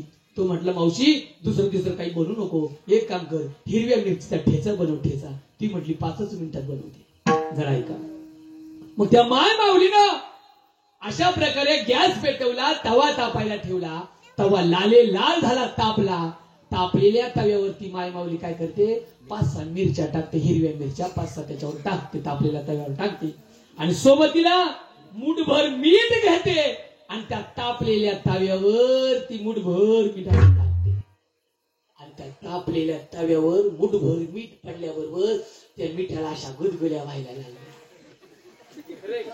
नाही ना, तापलेल्या तव्यावर मूठ अशा प्रकारे मुठभर मीठ टाकल्याबरोबर ते मीठ उड्या मारू लागलं.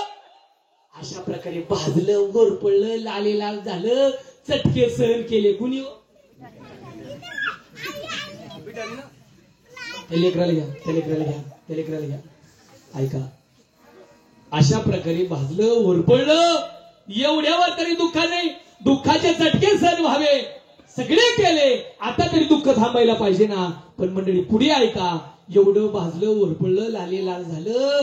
त्या मावशीनं काय केलं, पाट्यावर घेतलं, त्या मिरच्या टाकल्या पाट्यावर. तिला मिक्सरचं काही कळत नव्हतं, तिनं त्या हिरव्या मिरच्या पाट्यावर घेतल्या आणि सोबतीला ते भाजलेलं मीठ अशा प्रकारे मिरचीच्या सोबत ते मुठभर मीठ टाकलं. आणि त्या माय माऊलीनं वरवंटा फिरवला, चिरडलं. कुणाबरोबर? मिरचीच्या संपर्कात मीठ गेलं. काय काय काय संपर्कात गेलं? मिरचीच्या संपर्कात कोण गेलं? मीठ गेलं. कुणा संपर्कात गेलं? आणि मिरची काही साधी नव्हती. लवंगी मिरची होती. लवंगी मिरचीच्या संपर्कात मीठ गेलं, वरतून चिरडलं, ताटात आलं. ताटातून ओठात गेलं. रंगवत नाही आता. ताटातून ओठात गेलं, ओठातून पोटात गेलं. मला सांगा, दुसऱ्या दिवशी मिठाचं काय झालं?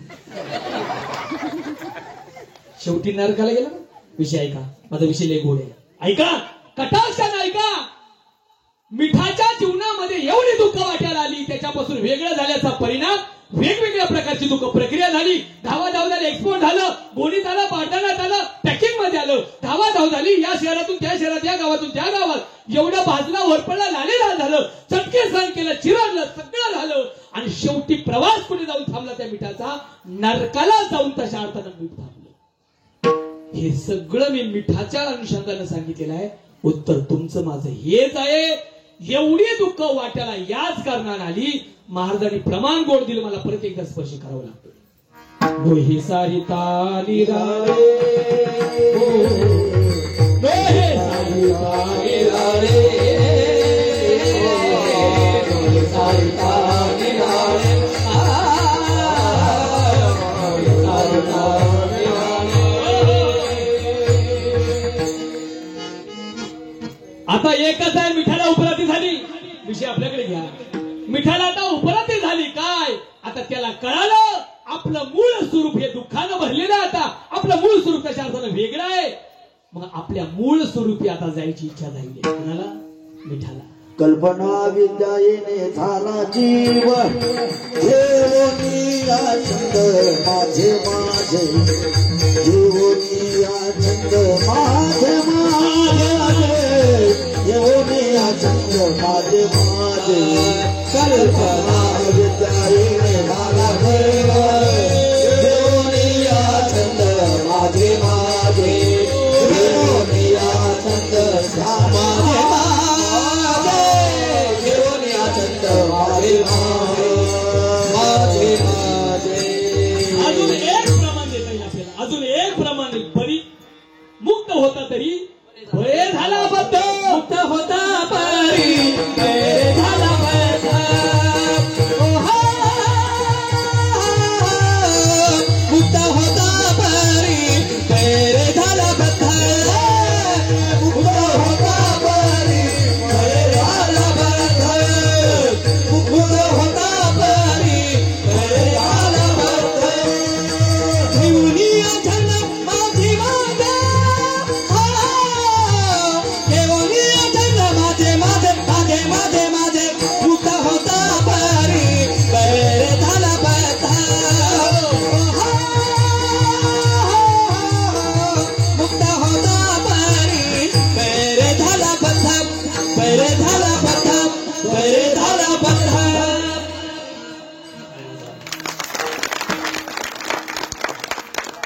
तसं एकच आहे गॅसवर.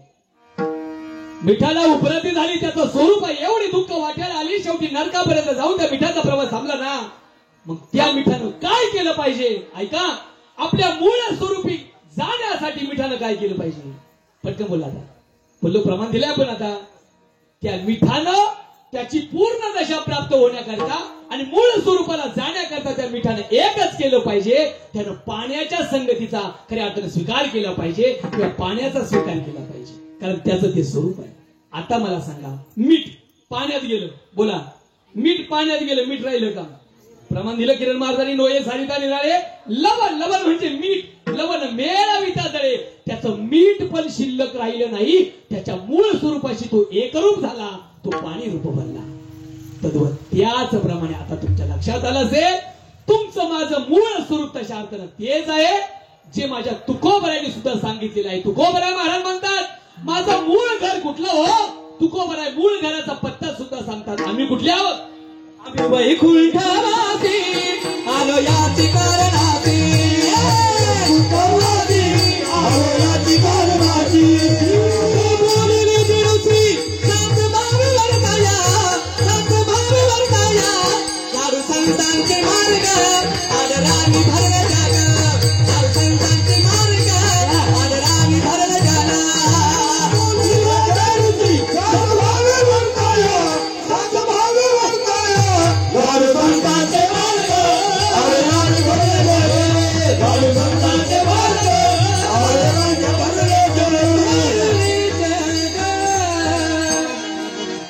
तुकोबराय महाराज म्हणतात, ही जीवदशा संपण्याकरिता आपल्या मूळ स्वरूपाचा विचार केला पाहिजे. आम्ही मूळचे तिथले कुठले? आम्ही वैकुंठवासी आलो याची कारणासी. आम्ही वैकुंठातले आहोत. मग आता मी इथपर्यंत बोललो, काय बोललो? सगळी उत्तर तुमच्या हातात दिलेली आहे. आपल्या मूळ स्वरूपाशी एकरूप झाल्याशिवाय जीवाच्या जीवनामध्ये पूर्णता नाही. तुकोबरायांनी तोच विचार केला आणि त्या दृष्टिकोनातून तुकोबरायांनी सगळा घटनाक्रम तुम्हाला माहिती आहे, इतिहास माहिती आहे. तुकोबरायांचा बीज उत्सव झाला. 375वा बीज उत्सव खऱ्या अर्थानं आपण अनुभवला यावर्षी. ऐका, तुकोबरायांनी हीच विनंती देवाकडे केली बरं का. तुकोबरायांना वेळोवेळी तुकोबराय देवाची आठवण करतात, मला न्यायला या. आता तुकोबरायांनी विनंती अनेकदा केल्यानंतर तुकोबरायांनी आपलं काम होण्याकरिता आपण ड्रायव्हरचा सुद्धा विचार केला पाहिजे. हुशार माणसं बघा, आपला डायरेक्ट संपर्क पुढारीशी होत नाही ना, मग ते काय करतात, ड्रायव्हरचा नंबर घ्यायचा. हुशार असतात. मला विस्तार करता येईल याच्यावर, पण थांबायचंय काय. आणि तुकोबराय महाराजांनी ड्रायव्हरच्या संगतीमध्ये नवे नवे तुकोबरायांनी वेळोवेळी गरुडाचा नमस्कार केलेला आहे, कारण तोच खऱ्या अर्थानं भगवंताचं काय आहे, वाहन. गरुडाची पायी, गरुडाची पायी, गरुडाची पायी, गरुडाची पायी.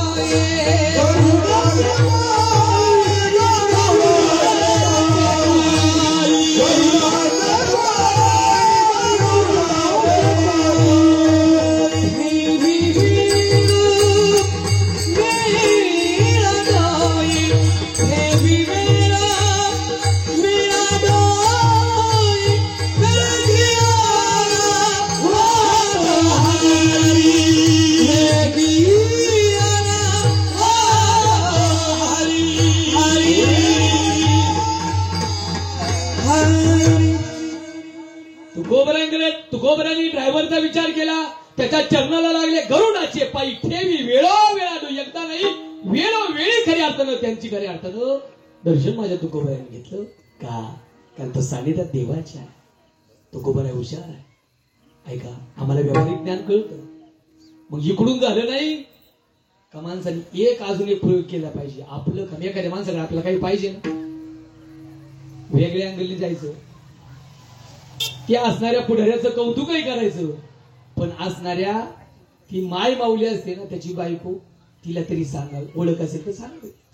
मग ती काय करते माहितीये का, ती बरोबर सांगते, हो तो एक अशा प्रकारचा मनुष्य आहे ना, खूप चांगला आहे बरं, खूप त्याचं वागणं चांगलं आहे, तुम्हाला अशा स्वरूपाने त्याचं काम करावं लागणार आहे. मग एकच आहे, जे कुणाचंही ऐकलं जात नाही ते कुणाकडून होतं का, कुणाचं ऐकलं जातं, माणसं कुणाचं ऐकणार नाही, पण तिचं ऐकल्याशिवाय पाय लक्ष्मीच्या हाती तिशी येतो.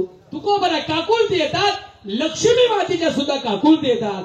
एवढ्यावर नव्हे मग तुकोबर आहे अजून एक प्रयोग करतात की जेणेकरून पांडुरंग परमात्मा मला आणि अशा प्रकारे घ्यायला येईल. तुकोबर आहे त्यांच्या पियेचा सुद्धा विचार करतात. ते पिये म्हणजे शेषराज. तुका म्हणे शेषा जागे करा ऋषिकेशा. आता मला विस्तार करायचा नाही. तुकोबरांनी शेषाकडे सुद्धा पियेकडे सुद्धा मागणी केली की अशा प्रकारे मला नेण्याकरता माझ्या मूळ स्वरूपाला नेण्याकरता तुम्ही आलं पाहिजे. आणि त्या दृष्टिकोनातून तुकोबराय सगळ्यात महत्वाचा त्या ठिकाणी एक गोष्ट अवलंबन करतात. जी गोष्ट संतांच्या माध्यमातून होईल ती कोणीच करू शकत नाही. मग तुकोबराय संकाधिक संत आहे ना त्यांना विनंती करतात तुम्ही संकाधिक संत नविता कृपावंत एवढा करा उपकार सांगा देवा नमस्कार. मग का हो संकाधिक संतांकडे तशा अर्थानं तुकोबराय निरोप दिला मला नेण्याकरता आलं पाहिजे माझा नमस्कार सांगा. मग तशा अर्थानं त्या संतांनी त्यांचा निरोप घेऊन देवाचा निरोप घेऊन तुकोबरायांकडे ते संत आले का. महाराज म्हणतात निरोप या संत हाती आला निरोप या संत हे हाती आला निरोप या संता. हाती आला निरोप या संता. आपुला माहेरा जाई नवी आता आपुला माहेरा जाई नवी आता. निरोप या संत हाती आला निरोप या संत हाती आला निरोप या संता. हाती आला निरोप या संता. आणि मग तशा प्रकारे निरोप घेऊन स्वतः संत आले संकाधिक संत आले आणि तुकोबरा निरोप दिला तुम्हाला नेण्याकरता भगवंत स्वतः येणार आहे. त्याप्रमाणे भगवंत घेण्याकरता कशा प्रकारे आले त्याचा विस्ताराचा भाग आहे. पहिला लहारी सगळ्यांना माहिती आहे. पाहुणे घरासी आजी आले ऋषिकेशी काय तुकोबऱ्यांच्या घरी देव. माझा घराचाच विचार सांगायचा होता मला.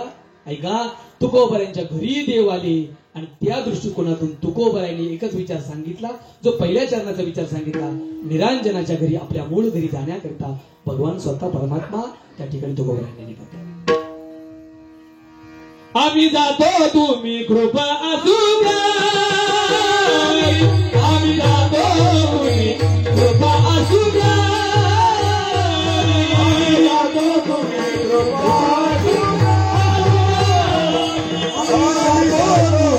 कृपा असू द्या. सगळा सांगावी विनंती माझी. सगळा सांगावी विनंती माझी. वाढवेल झाला उभा पांडुरंग. वाढवेल झाला उभा पांडुरंग. सगळा सांगावी विनंती माझी.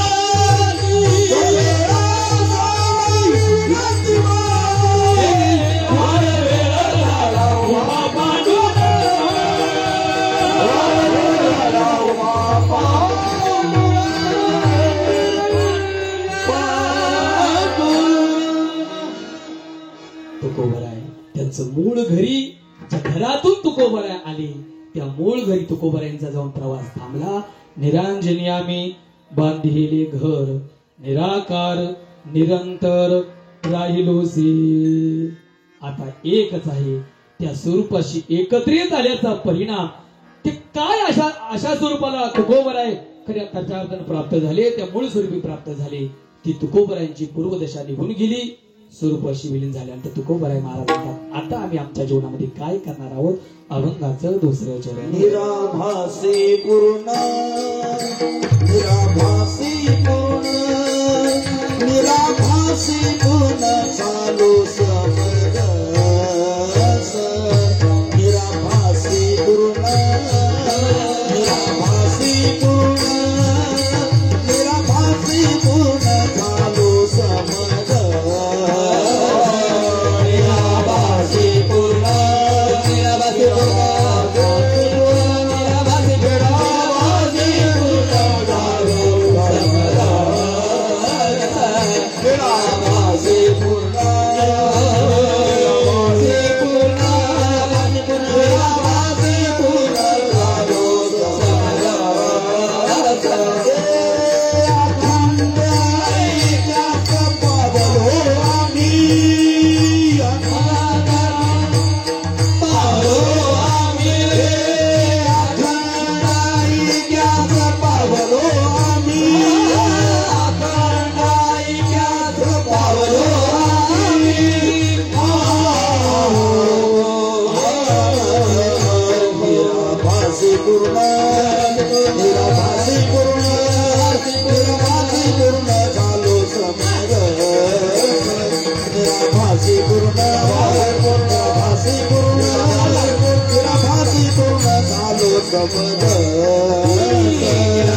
संपलं माझं कीर्तन, संपली माझी मर्यादित वेळ. एक 5 मिनिटाचा विषय ऐकायला फक्त 5 मिनिट घेऊ का?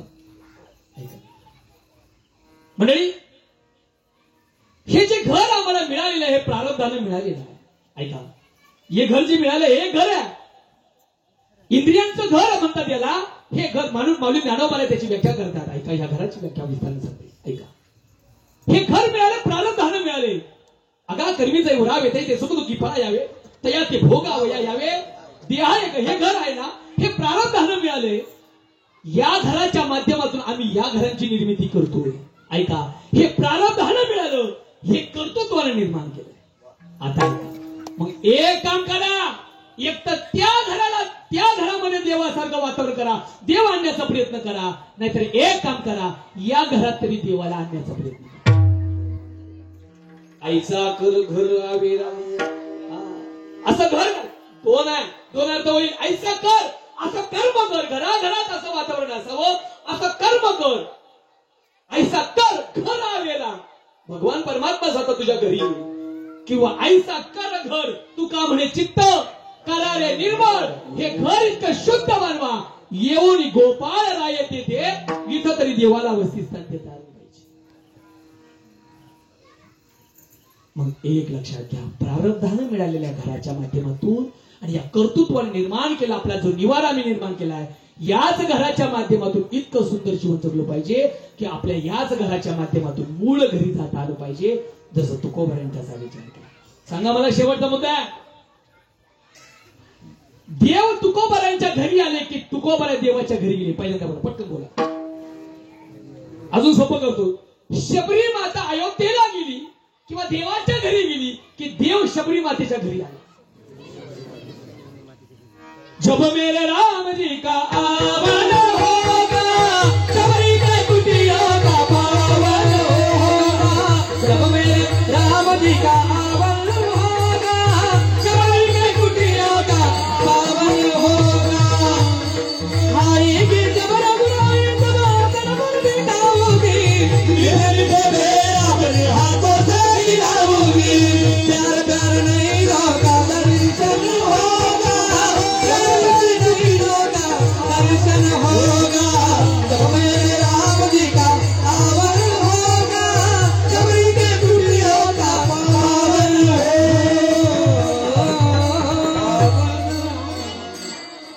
मेरे झोपड़ी के बागान भूल जाएंगे राम आएंगे. झोपड़ी के बाग भूल जाएंगे राम आएंगे. राम आएंगे, आएंगे राम आएंगे, राम आएंगे, राम भूल जाएंगे राम आएंगे.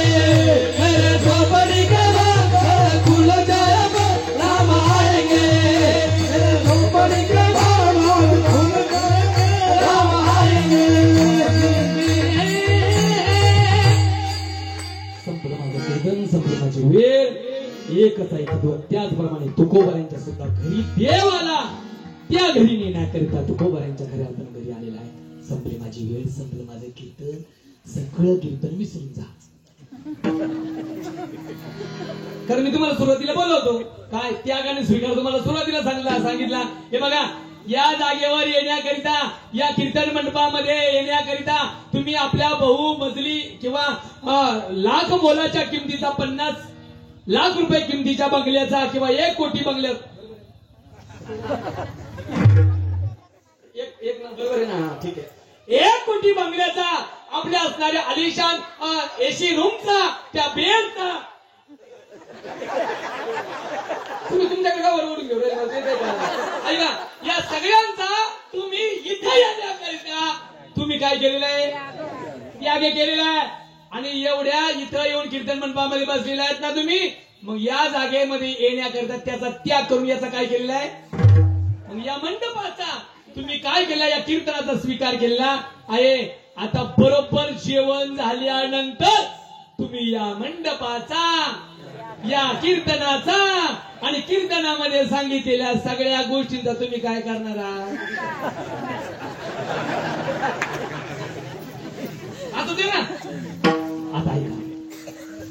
दादा माफी मागतो तुमची, परत मला 5 वर्षांनी कीर्तन घेणार आहे. त्याच्याकरता फक्त मोजून 5 मिनिटं घेतो, माफी मागून अजून 5 मिनिटं घेतो. मी नाही म्हणणार मी पुन्हा येईल पुन्हा येईल, काय करेल पडले आपल्याला. पुढच्या वर्षी मग ते प्रवचनाला बोलतील उपमुख्यमंत्री होणार. ऐका, एक 5 मिनिटं द्या गाड्यांनो, फक्त 5 मिनिटं घेतो मी तुमची, फक्त माफी मागून घेतो, 5च मिनिटं घेतो. सगळे कीर्तन बाजूला ठेवा, हा विषय जाता जाता घरी घेऊन जा, याचा स्वीकार करून घरी घेऊन जा. तुम्ही जीवनामध्ये किती कमवा, भाग बंगला ऐश्वर्य धन संपदा लौकिक प्रतिष्ठा, मी सुरुवातीला बोललो अन्न वस्त्र निवारा, या सगळ्या गोष्टी मूलभूत गरजा जेवढ्या आहेत तेवढ्या निर्माण करा, मिळवा, कर्तृत्व करा. पण हे सगळं करत असताना याला जर खऱ्या अर्थानं आधार माझ्या पांडुरंगाचा नसेल, माझ्या विठ्ठलाचा नसेल, तशा अर्थानं माझ्या देवाचा नसेल ना, तर तुम्ही किती मिळवा त्याला किंमत आहे शून्य शून्य शून्य.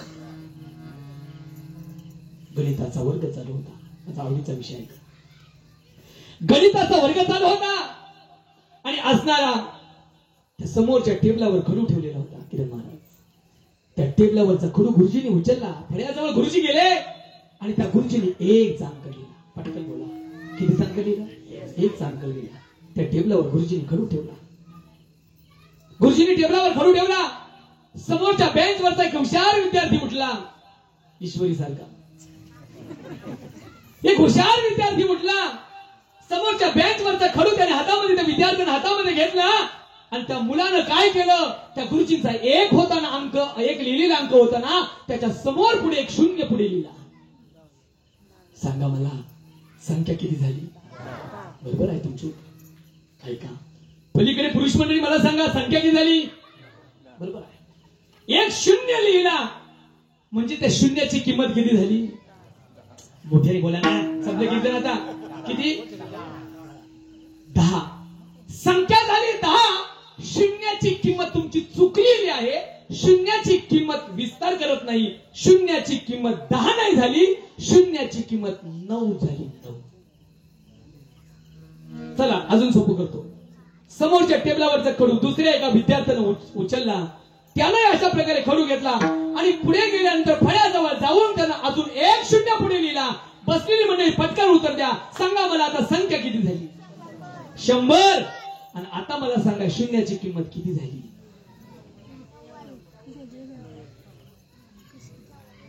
एक सांगू का? शून्याची किंमत 99 नाही झाली. तुम्ही सगळे फेल आहात. कुणीतरी या 2-3 लेकरांपैकी, ईश्वरी तू बोलली ना? कोण बोलला? दोघी ईश्वरी सोबतच. किती सांगितलं तू? या लेकरा करता टाळ्या वाजवल्या. तुम्ही सगळे फेल झालात. शून्याची किंमत 99 नाही झाली, शून्याची किंमत 90 झाली. 90. थोडं सोपं करतो ना, ऐका, थोडं सोपं करतो. बघा 10 होते त्यावेळेस 9 किंमत, 1 वजा करावं लागणार, कारण एकाचं पहिलं अस्तित्व होतं ना, 1 वजा करावं लागणार आहे ना.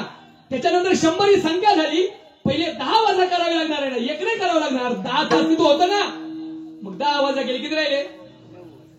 नाही समजले तुम्हाला? चला अजून एक विद्यार्थी उठला आणि जोपर्यंत तुम्हाला कळत नाही तोपर्यंत विद्यार्थी उठवत. अजून एक विद्यार्थी उठला, फळ्याजवळ गेला आणि त्या गुरुजी त्या असणाऱ्या मुलानं काय केलं, अजून एक शून्य पुढे लिहिला. बसलेली मंडळी पटकन सांगा शून्याची किंमत, संख्या किती झाली? संख्या बरोबर आहे ना? किती? 1000. आणि आता मला सांगा शून्याची किंमत किती झाली? आता तेवढे ट्युशनचे पैसे तुम्ही मला घेऊन टाका, कारण तुम्हाला आता मी गणित सोपं करून सांगितलंय. आता शून्याचं उत्तर तुमचं सगळ्यांचं बरोबर आलेलं आहे. शून्याची किंमत 900 झाली. 900. वा. फक्त मला एक सांगा, 9, 90 आणि 900 या किमती तुम्ही कशाच्या सांगितल्या? बरोबर आहे, कशाच्या? शून्याच्या सांगितल्या. 9 शून्याची किंमत 9, 90 आणि 900. शेवटच्या बेंचवर एक बिलिंदर कार्ट बसले. तुम्ही टेन्शन घेऊ नका, मी तुम्हाला नाही म्हणत. तुम्ही चुकीचा अर्थ घेऊ नका, विनाकारण माझ्या नको. शेवटच्या बेंचवर एक बिलिंदर कार्ट बसलेलं होतं आणि बहुतेक बिलिंदर कार्टी शेवटच्या बेंचवर बसले असतात. आता ते काय उद्योग करतात मला सांगायला वेळ नाहीये, पण बहुतेक बिलिंदर कार्टी काय म्हणतात माहिती का? ते मागचे काय म्हणतात का? हे पुढच्याकडे आली. यांनी वेगवेगळी उत्तरं दिली. वेगवेगळे प्रयोग केले, आम्ही काय कमी आहे का? आम्ही सुद्धा उत्तर देणार, आम्ही सुद्धा काहीतरी प्रयोग करणार. म्हणून शेवटच्या बेंचवरचं पोरग धावत पळत आलं आणि समोरच्या टेबलावर खडू होता, धावत पळत आलं. ते असणाऱ्या टेबलाजवळ आलं आणि तो खडू टेबलावरचा खडू होता ना, खडू त्या मुलाला तो खडू नाही विचारला, डस्टर विचारला. खडू नाही विचारला, डस्टर विचारलं. ते पोरग त्या फळ्याजवळ गेलं आणि त्या गुरुजींचा एकचा अंक होता ना, तो एकचा अंकच पुसून टाकला. आता मला सांगा, शून्याची किंमत किती झाली? काय लबाड बोलताय तुम्ही? एका मिनिटात पार्टी बदलली, रात्रीतून वातावरण बदललं. 1500 वर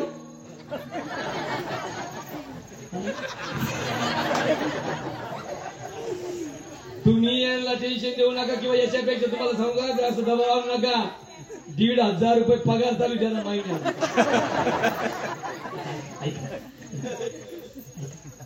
बरोबर सांगितलं. शून्याची किंमत आता किती झाली? शून्य झाली. आता ऐका, 1 मिनिटापूर्वी तुम्ही म्हणला शून्याची किंमत 9, 90 आणि 900 आणि आता तुम्ही म्हणता शून्याची किंमत 0. तुमचं म्हणणं बरोबर आहे. अजून एक मधला विद्यार्थी उठला, तो खडू हातामध्ये घेतला आणि त्या मुलानं काय केलं? फळ्याजवळ जाऊन बरोबर उत्तर चालले ना? ऐका, त्या असणाऱ्या विद्यार्थ्याने हातामध्ये खडू घेतला, माफ करा, एक मधला विद्यार्थी उठला, खडू हातामध्ये घेतला, त्यानं काय केलं? फळ्याजवळ जाऊन तो गुरुजींचा एकचा अंक पुसलेला होता ना, त्या जागेवर त्यानं काय केला? एक मोठा शून्य त्या ठिकाणी लिहिला. बाकीच्या शून्यांपेक्षा मोठा शून्य लिहिला. कारण असं आहे, छोट्या शून्यापेक्षा मोठ्या शून्याची किंमत 50% जास्त असते, नसते ना?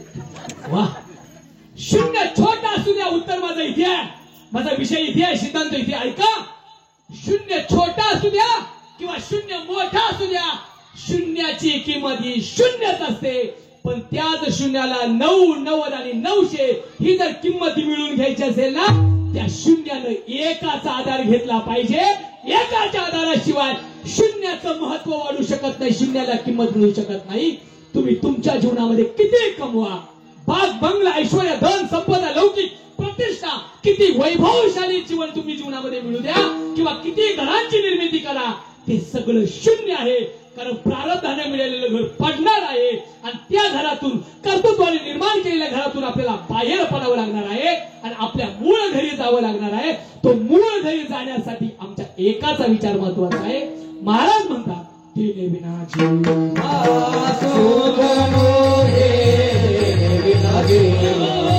महाराज म्हणतात, तुका म्हणे जन्म आल्याचे सार्थक विठ्ठलची कधी क्रिया विठोबा कुमार